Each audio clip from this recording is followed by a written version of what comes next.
Disclaimer: the contents of Studio 151 podcast and the TU Communication Disorders Connection podcast do not represent the views and beliefs of the University of Tulsa and the Mary Kay Chapman Center.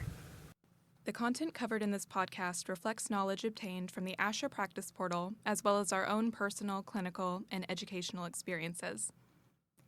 Hello, welcome back to another episode of the TU Communication Disorders Connection podcast. This is your host, Alyssa Hall. Today we are starting our discussion of the SLP Big Nine area of language. Joining me in this episode is Kristen Thorne, who is a first-year graduate student at the University of Tulsa and is also one of my classmates. Kristen, it's good to have you. Thanks so much for having me. I am super excited to hear a little bit more about one of the better-known aspects of the speech-language pathologist scope of practice, because speech-language pathology, it's literally right there in the name. Kristen, if you're ready, I'm going to jump right in with some questions. How are you feeling? Feeling good. Awesome. To start with, we know from our experience thus far that an SLP can work with disorders of both spoken or written language. Can you explain to me the difference between a spoken language disorder and a written language disorder? Yeah, so generally, spoken language disorder affects a person's ability to understand and produce spoken language, while a written language disorder impacts their ability to read and write. Spoken language disorders involve difficulties in listening and speaking skills across any of the 5 language domains, so like phonology, morphology, syntax, pragmatics, and semantics. Written language disorders may involve the 5 domains as well as the spelling system of language. So if you're unfamiliar with the 5 language domains, I'll just kind of break them down. Phonology has to do with the sound components of language. Morphology has to do with the construction of words. Syntax involves the construction of sentences. Semantics has to do with the meaning of words and sentences. Lastly, pragmatics has to do with the practical use of language. So someone with spoken language disorder might have difficulty following conversations. They might also have trouble expressing themselves verbally and understanding of complex sentences or using correct grammar. Someone with a written language disorder might have difficulty decoding words, spelling correctly, or constructing grammatically accurate sentences or comprehending text. Although distinct, these disorders can often co-occur, meaning someone with a spoken language disorder might have difficulties with written language and vice versa. For some of our unfamiliar listeners, can you describe some disorders that involve either spoken or written language? Yeah, so an example of spoken language disorder may be developmental language disorder or DLD, when the spoken language disorder has no medical cause or maybe co-occurs with other diagnoses such as ADHD or developmental coordination disorder. So one of these examples is dyslexia, which describes a disorder in word reading. There are also language disorders which are acquired later in life due to injury or degeneration. An example of this would be aphasia, which is impair of the production and comprehension of spoken and written language. I actually got the chance to go to an aphasia support group earlier this semester, and it was just so awesome to see the different kinds of aphasia and how they presented in each person and how they interacted with each other and just how they found comfort in each other's stories. And it was just really cool to hear their stories and stuff. That's really sweet. Thank you for sharing that. I imagine it's a lot easier when you can find community with people sharing your experience. For sure.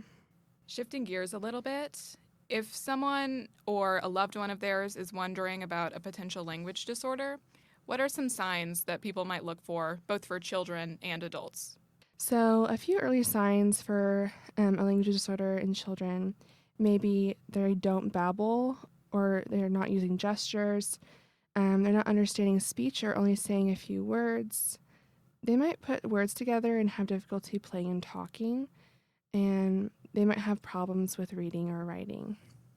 So if you're looking for aphasia in adults, some signs may be a recent stroke or symptoms such as anomia, which is the difficulty of retrieving words, or alexia, which is reading comprehension difficulties, or agraphia, which is written expression difficulties. Kristen, in the knowledge you've gained thus far from both your clinical experience and the education we've received, what are some treatment strategies that you've learned for for example, expressive language delays? So for expressive, you want to use like modeling, where we like demonstrate correct grammar and word usage for the client's attempts to have the correct form. You also want to use expansion, which is adding more detail to like what the client says, which builds on like their vocabulary and just like their sentence structure. Another is like prompting, which is providing cues or visual aids to help the child initiate or complete a sentence. You can ask open-ended questions and encourage their detailed responses rather than just yes and no answers. Mm-hmm. So another great option would be play-based therapy, which incorporates like language targets and interactive play activities to make it fun and engaging. Yeah. It's important to remember that early intervention can significantly improve outcomes for children. And also, you want to make sure that you're collaborating with other professionals, such as therapists, teachers, pediatricians, to address any other concerns. Yeah, that like interdisciplinary collaboration is super important. So those are some strategies for working on language output. On the other side of the coin, thinking about language input, what are some treatment strategies that you've learned for receptive language delays? So for receptive, some treatment strategies are like using visual supports with like pictures, symbols, maybe gestures to enhance understanding when introducing new vocabulary or concepts.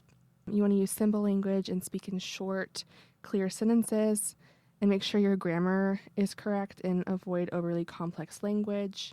You want to encourage active listening and ensure the child is looking at you and make sure they're paying attention while you're speaking.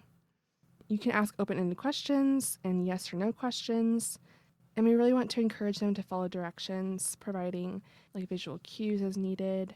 We want to create a really language-enriched environment so they're having the best possible chance at increasing their vocabulary and their comprehension. Yeah, it's one of those reasons like parent education is so important, because the consistency they're receiving modeled language and input on their language really affects their outcomes and how much they're able to understand and produce themselves. Kristen, out of curiosity, have you worked with any language clients in your graduate clinical experience thus far? And if so, can you share a little bit about that? I have. So I had a 4-year-old client with expressive language disorder, and it was so fun coming up with different activities and crafts, and just it's really fun to come up with themed activities. I remember one time I had come up with this really elaborate themed activity with like the Three Little Bears, Goldilocks and Three Little Bears. And I had like the book, and I had like a puppet to make, and I made like this dress up thing.